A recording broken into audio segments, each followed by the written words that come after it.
اللهم صل وسلم وبارك على سيدنا محمد. ازيكم عاملين ايه يا حبايب قلبي؟ يا رب تكونوا بألف خير يا رب. اهلا وسهلا بيكم في قناة يوميات دودي. هعمل معاكم النهارده باذن الله حواوشي بطريقه حلوه جدا، مش هيختلف عن بتاع بره حاجه، في الطعم وفي الريحه وفي التوفير كمان. انا معايا كيلو ونص من اللحمه، هحط عليهم نص كيلو من البصل فرمته كويس جدا في الكبه، وبعد ما فرمته هنزل بثلاث قرون فلفل، وحطيت كده ربع قرن شطيطه عشان ايه مش عايزاه يبقى حامي قوي، عشان هيبقى في اطفال صغيرين هياكلوا منه. فانا بعد ما فرمت البصل واللحمه كده نزلت بهم على اللحمه، وقطعت كده شويه بقدونس، وحطيت بقى التوابل بتاعتي دي. عايزه اقول لك بقى السر في التوابل دي: بتطحني حبهان بودر على كبابه صيني على قرنفل على ورق لوري، وبتحطي طبعا فلفل اسمر بقى وملح وجوز الطيب، رشه جوز الطيب بسيطه خالص. عايزه اقولك بتفرق جدا في الطعم، يعني بصراحه يعني مش هتفرق عن بتاع بره حاجه. بعد ما عجنتهم كويس انا معايا عيش بلدي بقى، هحشي العيش بتاعي كده لحمه. هو الحواوشي احلى حاجه فيه اللي هو سهل وبسيط، ما بياخدش وقت معاكي ولا مجهود في المطبخ، في ثانيه بتعمليه. عايزه اقولك حاجه بقى، ان الحواوشي بتاعي فيه كميه دهن، انت بقى الحواوشي بتاعك هتضيفي معلقتين دقيق عشان بس اللحمه تبقى معاكي متماسكه، الدهن بيخلي اللحمه متماسكه وحلوه. فانت تضيفي معلقتين دقيق، وممكن تضيفي نص معلقه بيكنج باودر، بتزود بتنفخ كده في كميه اللحمه وبتبقى جميله كده. بعد ما خلصت الكميه بتاعتي بقى هعمل معاكم الطحينه. انا معايا طحينه، واحط عليها علبة زبادي. معلش الفلاش بتاع الموبايل كان قفل فالاضاءة منخفضة شوية، عشان كنت بصور فيديوهين في يوم واحد، فطبعا الموبايل ما استحملش يعني فصل مني شحن. حطيت نص معلقة توم صغيرة خالص، ومعلقة كمون صغيرة، ونص معلقة فلفل اسمر برضو صغيرة، ومعلقة خل طبعا عشان بتتقل في كمية الطحينة. وهقلبهم كده مع بعض، وازود بقى ميه بسيط، يعني حاجه بسيطه كده، لحد ما القوام بتاعك يوصل للي انت عايزاه، تقيل خفيف زي ما انت بتحبي بقى. بس ضيفي الميه تدريجيا، وبرده بعد ما اخلص الطحينه هضيف عليها شويه بقدونس كده، بتدي طعم حلو وتغيير. كده خلاص انا وصلت للقوام اللي انا عايزاه. انتوا عارفين اللي انا لما باجي اعمل معاكم الطحينه بعمل قوامها بيبقى تقيل شويه، ما بحبش القوام بتاعها يبقى خفيف. كده خلاص ضفت البقدونس. آم، شايفين؟ على فكرة بيفرق جدا في طعم الطحينة، بيبقى تغيير كده وطعمه حلو جدا. دلوقتي طبعا انا مسخنة الفرن بتاعي كويس جدا. هجيب بقى الصاجة بتاعتي وهدهنها زيت، وارص فيها كده العيش بقى بتاع الحواوشي.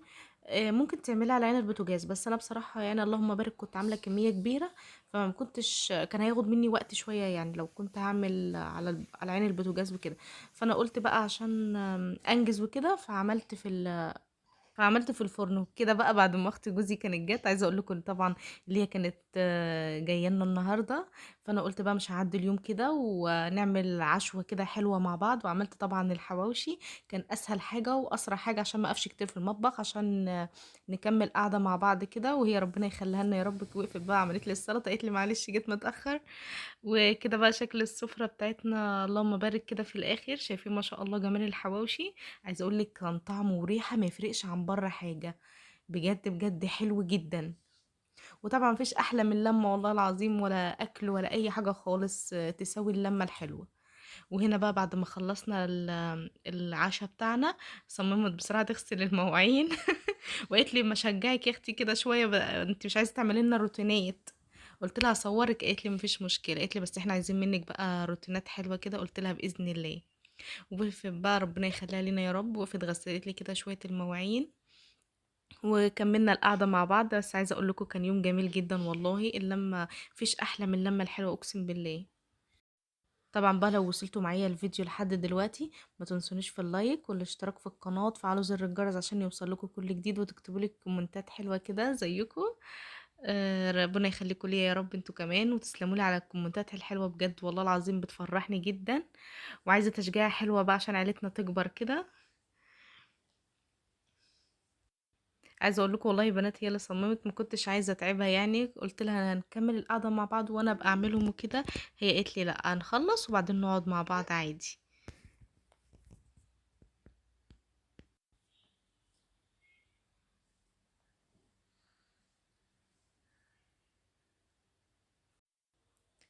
وكده زي ما انتوا شايفين بقى يا حبايب قلبي، اهي خلاص هي بتعمل في الفينش الاخير. والله العظيم كل ما يعني وهي شغاله عماله اقول لها خلاص بقى كتر خيرك، طب انا هكمل وكده، ما رضيتش. شايفين. خلاص في الفينش الاخير. هي مش حابه تتعبني بصراحه، قالت لي كفايه اللي انت واقفه في المطبخ من بدري، مع اني والله مش تعبانه، كنت مبسوطه جدا اللي هم جايين ونقضي يوم مع بعض. بصراحه كانت احلى سهره والله، سهرنا مع بعض كان يوم الخميس. الفيديو ده طبعا هينزل لكم بعدها كده بيومين على ما منتج بقى كده واظبط، لان ما كانش ينفع انزل بالصوت بتاعه خالص. يا رب بقى فيديوهاتي تكون كده خفيفة على قلوبكم، متنسونيش بقى في اللايكات الحلوة بتاعتكم كده، وتشجيع حلوة بقى، عشان في روتينات، في ناس كتيرة طلبت مني اعمل لكم روتينات. فلو انتوا حابين بقى شجعوني كده في الكومنتات، وبإذن الله بقى انزل لكم روتينات جديدة كده بإذن الله. ويا رب دايما كده اكون عند حسن ظنكم، وفي ناس كتير عجبها الاكل الاقتصادي اللي انا بنزله. عايزه اقول لكم شكرا جدا لدعمكم ليا وكومنتاتكم الحلوه، ربنا يديمكم نعمه في حياتي يا رب. شايفين، اللهم بارك. خلصت لي على طول والله، ربنا يخليها لنا يا رب.